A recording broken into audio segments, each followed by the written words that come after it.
Bangladesh cricket team दुनिया की वो टीम है जो अपने बदतमीजी और झगड़ालूपन के लिए हमेशा से जानी जाती रही है। कभी वो इंडियन प्लेयर्स से भिड़े तो कभी श्रीलंकन प्लेयर्स से और कभी अंपायर से। हद तो तब हुई जब बांग्लादेशियों ने क्रिकेट सम्राट महेंद्र सिंह धोनी से पंगा लिया, लेकिन इस बार उन्होंने पंगा लिया था अपने बाप से। बांग्लादेश को आखिरी ओवर में 3 गेंदों पर जीत के लिए 2 रन चाहिए थे और इसलिए बांग्लादेशियों ने इसे अभी से अपनी जीत समझकर नागिन डांस करना शुरू कर दिया था। लेकिन शायद बांग्लादेशी तब भूल गए थे कि उन्होंने एक ऐसे कप्तान को छेड़ दिया है जो उनके नागिन डांस को नंगा डांस बना देगा। ये कहानी है साल 2016 में खेली गई वर्ल्ड कप के उस मैच की जब भारत के सामने थी बांग्लादेश की टीम। जी हाँ, वही बांग्लादेश जिसको हमने पाकिस्तान की गुलामी से आजाद करवाया था। उस लड़ाई में 90,000 से ज्यादा पाकिस्तानी सैनिकों ने हिंदुस्तान की जाबाज सेना के सामने सरेंडर कर दिया था। लेकिन कहते हैं ना, किसी के लिए चाहे जितना कुछ भी कर दो, अगर उसकी नीयत खराब है तो वो आपके किए गए एहसान को भूलकर एक भी मौका नहीं छोड़ेगा आपको जलील करने का और आपको नीचा दिखाने का। बांग्लादेश की टीम ने भी ऐसा कोई मौका नहीं छोड़ा था और जब जब उसे मौका मिला था उसने कई दफा भारत को जलील करने की कोशिश की। फिर चाहे महेंद्र सिंह धोनी के बालों को पकड़कर फोटो एडिट कर वीडियो वायरल करना हो या फिर हमारे अंडर 19 टीम के लड़कों के साथ बदतमीजी कर मारपीट पर उतर जाना हो। टॉस जीतने के बाद ठीक ऐसा ही गुरूर लेकर बांग्लादेश की टीम भारतीय टीम को बल्लेबाजी करने को कहती है।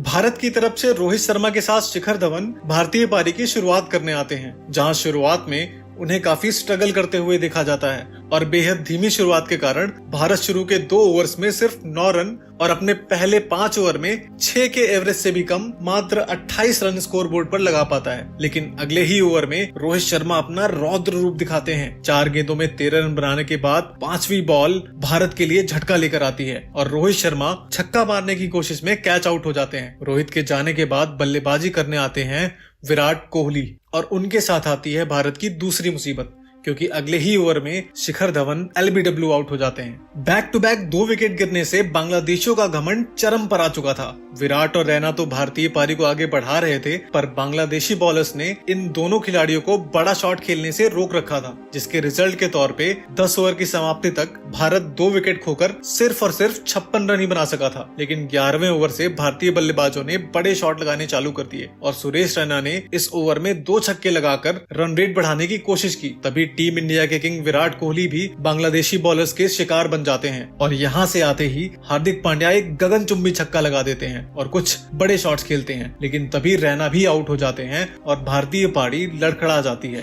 पहले हार्दिक और उसके बाद युवराज सिंह के विकेट के बाद धोनी और जडेजा जैसे तैसे भारतीय टीम के स्कोर को 146 रनों तक पहुंचा देते हैं।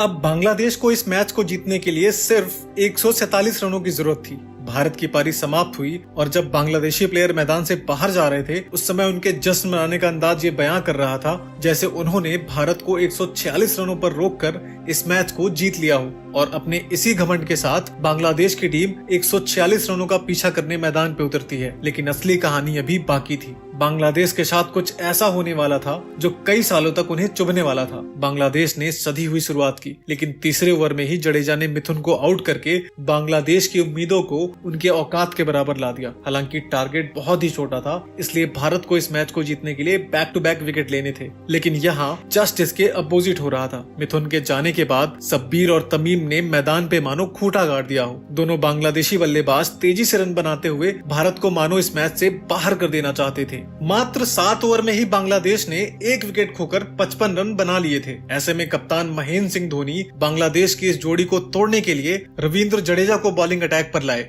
और जडेजा ने भी धोनी के भरोसे पर खरा उतरते हुए अपने ओवर की चौथी बॉल पे ही तमीम को आउट करके पवेलियन का रास्ता दिखा दिया। जडेजा ने तमीम को डिसीव कर दिया और धोनी ने स्टंप करने में कोई गलती नहीं की। हालांकि दूसरी तरफ बल्लेबाजी कर रहे शब्बीर लगातार चौके लगा रहे थे और बांग्लादेशी फैंस जीत की खुशी में पागल हो रहे थे।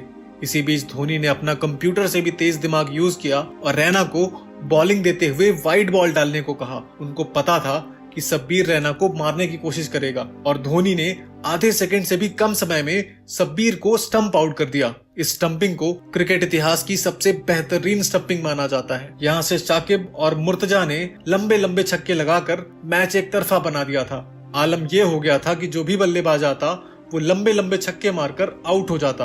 इसके बाद 10वें ओवर में, 12वें ओवर में और फिर 13वें ओवर में भारत को शब्बीर, मुर्तजा और शाकिब के रूप में 3 विकेट्स मिलते हैं। लेकिन फिर यहाँ से सौम्य सरकार ने बांग्लादेशी पारी को संभालते हुए तेजी से रन बनाने चालू कर दिए, जिससे आखिर में 3 ओवर में 27 रनों की जरूरत थी।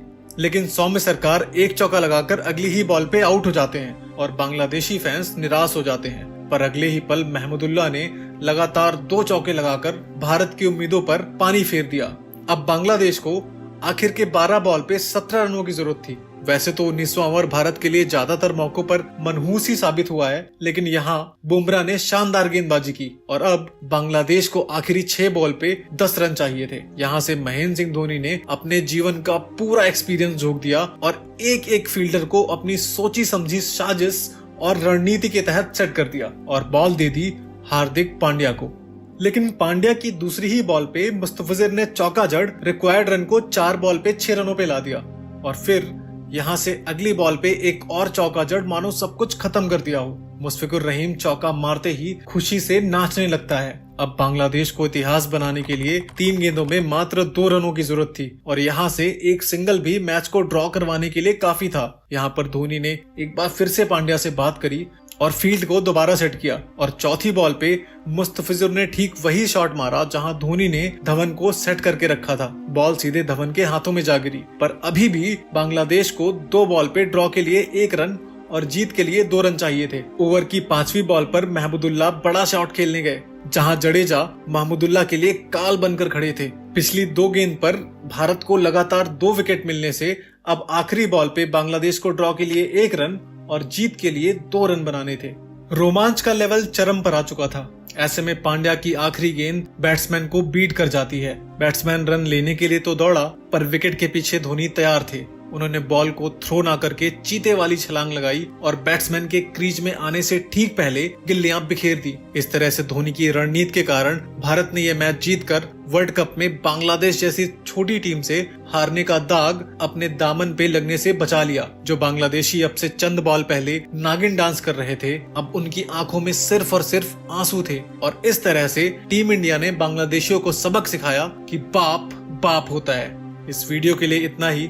अगर आपको वीडियो पसंद आया हो तो लाइक करके चैनल को सब्सक्राइब जरूर करें। बहुत ही एक्साइटिंग वीडियोस आने वाली हैं। मिलते हैं अगली वीडियो में।